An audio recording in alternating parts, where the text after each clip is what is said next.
A Liquigás foi comprada por nós porque havia uma promessa de que com a Liquigás a gente conseguiria, de alguma forma, ter algum nível de influência nos preços do gás. E como a Liquigás era só 1/3 do mercado, isso não se verificou. Ela não tinha poder de mercado. Então, houve uma decisão do Conselho de Administração não era bem privatizar, era diminuir a participação da Petrobras, mas mantendo ainda um certo controle.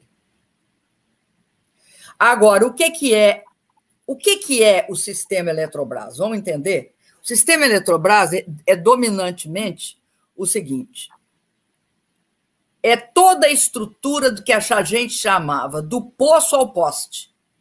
O poço é a exploração e a prospecção de petróleo. É o refino do petróleo.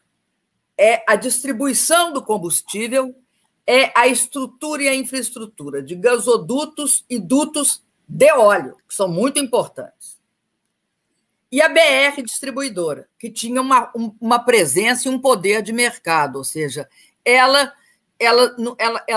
o que significa ter poder de mercado? É barrar a especulação. Se não barra a especulação, né? E se contribui para a especulação, não serve. Então, o que era absolutamente crucial dentro da Petrobras? A estrutura de gasodutos, porque ela garantia o poste, porque era a Petrobras que fez os gasodutos e garantiu a existência de térmicas para impedir os apagões. Então, isso era estratégico para o país. Isso controlava o quê? Controlava o fornecimento de energia térmica, sem especulação. E vamos lembrar que foi a Petrobras que fez os gasodutos. E, ao contrário do governo Fernando Henrique Cardoso, que tinha térmica sem gás, era como você ter um sapato que serve para tudo, menos para andar. Então, o gás, naquela época do Fernando Henrique, não existia. Quem fez os gasodutos foi o governo do presidente Lula.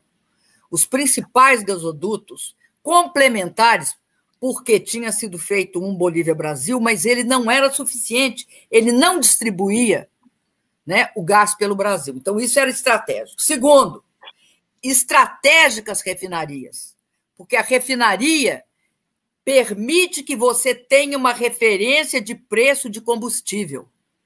Nós tínhamos 12, mais ou menos. O que aconteceu? Aconteceu que, como a refinaria ela não tem uma margem de lucro grande, sempre quiseram abrir mão da refinaria. Ora, se você abrir mão da refinaria, você não tem como combinar. Uma época está melhor o preço do combustível, outra época está do gás. Então, a refinaria, além disso, além de você garantir a internalidade dos preços, ou seja, eu sempre fui acusada de segurar preço. Não é que eu era acusada de segurar preço, é que nós sabíamos qual era a referência de preço. Só tem um motivo para ter lá o preço do petróleo aqui dentro do Brasil ao lá fora. É dar lucro para os especuladores que compraram ações a partir do momento em que o Fernando Henrique Cardoso abriu o capital na Bolsa de Valores. Então, a Petrobras é uma empresa integrada, ela não podia ser esquartejada. A área de gás da Petrobras, eu te diria o seguinte, não é a área central. A área central é petróleo. A área de gás foi ficando central por conta do apagão. E aí, o que nós tínhamos de fazer não era... Nós não fornecemos gás para calefação. No Brasil, você não tem o problema que tem na Argentina e nos países mais frios, que usa o gás para calefação, né? É essencial na vida das pessoas.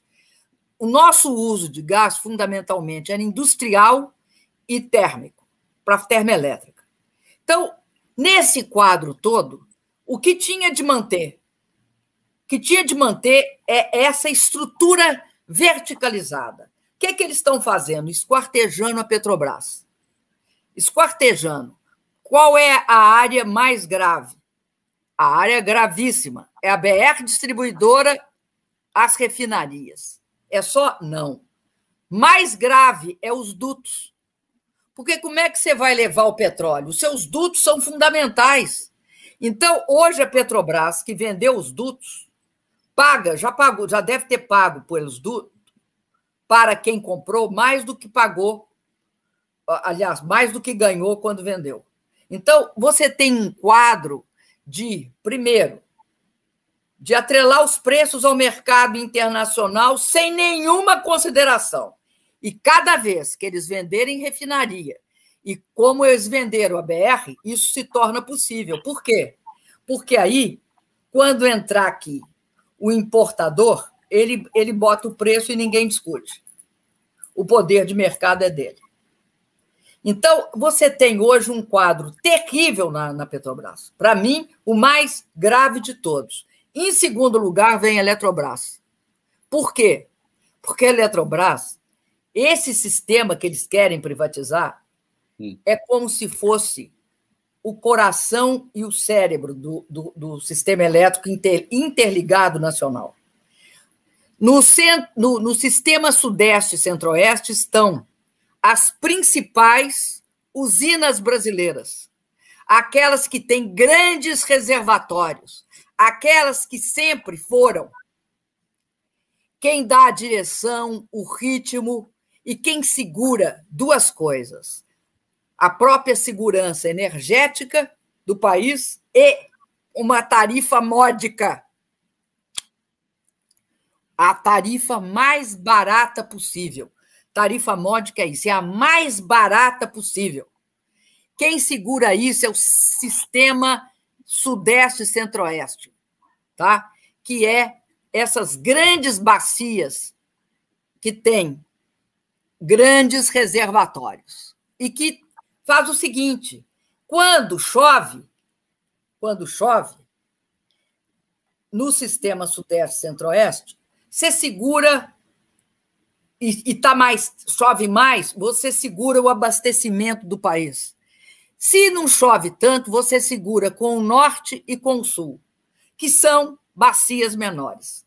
Daí, por isso é que nós fizemos térmicas. É para acionar essas térmicas quando for momentos de chuva. O que eles estão fazendo? Eles estão privatizando o que é o coração do sistema. Hoje, mais ou menos 35%. E um terço do consumo nacional está baseado nesse sistema. Além das linhas de transmissão. Vocês lembram do apagão? O apagão deveu-se ao fato de que o senhor Fernando Henrique Cardoso começou a privatizar, naquela época, o sistema elétrico brasileiro. E quando você começa a privatizar, você não investe. Eles não investiram.